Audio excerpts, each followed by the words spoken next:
మీరు ఎప్పుడైనా గమనించారా? మీరు బ్యాంక్ వెళ్ళిన ప్రతిసారి అక్కడ ఉద్యోగులలో ఖచ్చితంగా ఒక చూపు లేని వ్యక్తి ఉద్యోగం చేస్తూ ఉంటారు. చాలా మందికి వచ్చే డౌట్ ఏంటంటే, ఈ వ్యక్తికి చూపు లేదు కదా, ఎలా జాబ్ తెచ్చుకున్నాడు? ప్రతి బ్యాంకులో ఉంటారే, ఖచ్చితంగా వీళ్ళు కంపల్సరీ ఆ బ్యాంకులో ఉండడం అంటే అవును, కంపల్సరీ.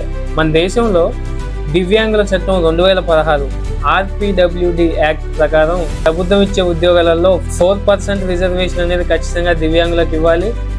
ఆ 4%లో 1% ఖచ్చితంగా చూపు లేని వారికి ఇవ్వాలనే రూల్ ఉంది ఆ యాక్ట్లో.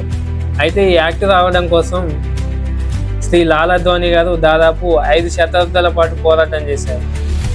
ఈ లాల్ అద్వానీ గారు కూడా ఒక చూపు లేని వారే. ఆయన దశాబ్దాల పోరాట ఫలితంగా 2016 సంవత్సరంలో అప్పటి ఎన్డీఏ ప్రభుత్వంలో ఉన్న మినిస్టర్ శ్రీ థామర్ గెహ్లెట్ గారు ఈ యాక్ట్ యొక్క బిల్లుని పార్లమెంట్లో ప్రవేశపెట్టారు. అది ఆమోదం పొంది అప్పటి నుండి RPWD యాక్ట్ అనేది అమల్లోకి వచ్చింది. నిజంగా దివ్యాంగుల హక్కుల కోసం పోరాడిన లాల్ అద్వానీ గారికి హ్యాట్స్ ఆఫ్. ఇన్ఫర్మేషన్ నచ్చితే ఒక లైక్ చేయండి.